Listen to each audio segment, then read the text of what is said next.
Hi, everyone. I'm Mike Donnelly with Barrier Free Contractors, and this is the Accessible Barrier Free Homes channel combined with the Accessing My Home podcast.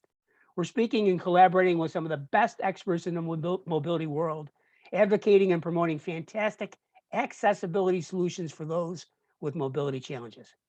Today, we're going to speak with Chuck Vollmer, owner of 101 Mobility in Sarasota, an expert on many exceptional products and services in the mobility industry.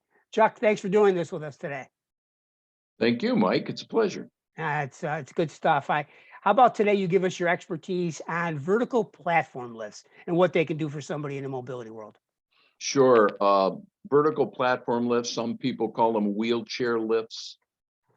This is a lift that allows persons that are using, walkers, wheelchairs, power chairs, perhaps scooters, that helps them vertically go up to a landing area that otherwise they could not utilize because they can't go upstairs. Much different than a stair lift because you don't have to ever get out of your wheelchair or powered chair to utilize this vehicle. The vertical platform lift is a product that comes in multiple sizes to provide solutions. They usually range to a rise level of 4 feet, 6 feet, 8 feet, 10, 12, and 14 feet.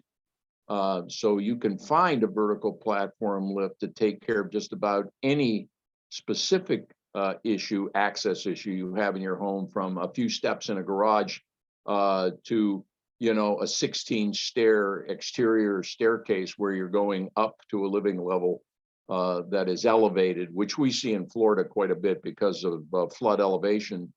We have a lot of one-story homes, but the first story home is 12 feet above sea level. So how do you access that in a wheelchair? And the answer is a vertical platform lift. So multiple types of lifts, multiple feet of rise to provide solutions, and multiple vendors that provide the product. So it's an excellent product that can be used inside or outside.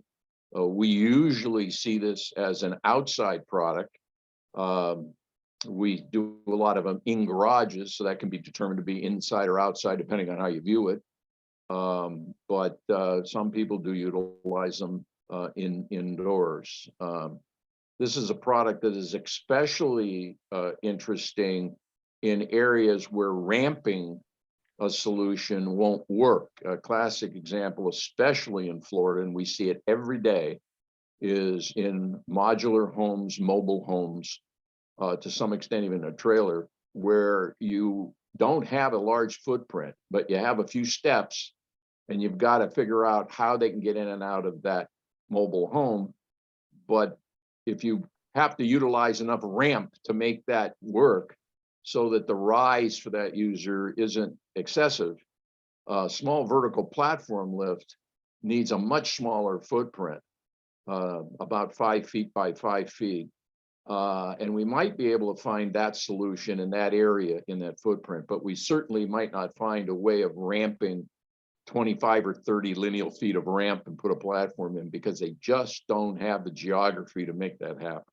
I've seen that happen time and time again, because for every inch of rise, you got to have 12 inches of ramp, and there's just no way, as you said, to be able to get that, and then for them to be able to park in their own space.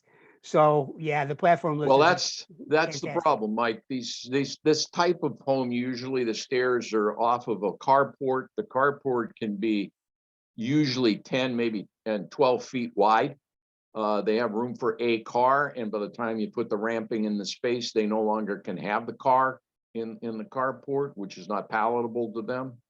But a vertical platform lift, a small lift, maybe that will work. The negative side of that is the platform lift costs more than the ramps. Now you get into a price point war, but the ultimate and best solution is what it is.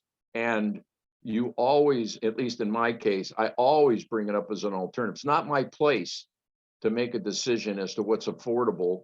I have to tell them what's the best solution. Now, if ramping is where they're going, that's fine. Now, again, this is the solution for those people that really have lost the mobility to even utilize a ramp.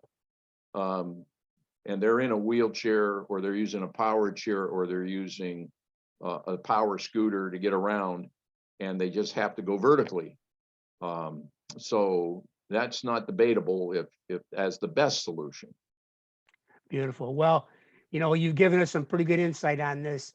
And I know from working with you that almost invariably that's the best of the solutions based on space and everything else.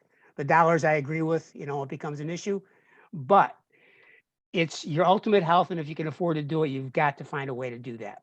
Yeah. And we get a lot of calls, not to vary, but on this ramp alternative where they got a 30-inch rise and they call and say, I want to put down 10 feet of ramp. Well, no, I will not. And no, you should not, because you are setting yourself up for a dangerous solution and an eventual problem. People think they can just drop a ramp on those stairs, and they don't understand the elevation, and then they don't understand you need a landing on the top, which you would need also for the vertical platform lift. You have to land on something. And a lot of people that go up, they think they can go up a ramp and open a door, and there's no landing area. And not a chance.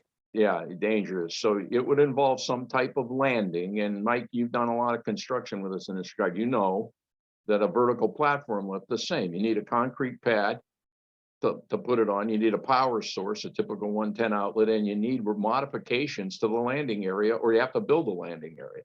That's because right. you got to get off onto something, and it's got to be safe and with enough room. Well, good stuff, Chuck. Thanks for bringing that expertise to us. We appreciate it. Okay. And for those of you who thought this was of great value to you, please subscribe to our channel and ring the bell to receive our new videos as they get posted. Chuck, thanks again. You're welcome. Thank you.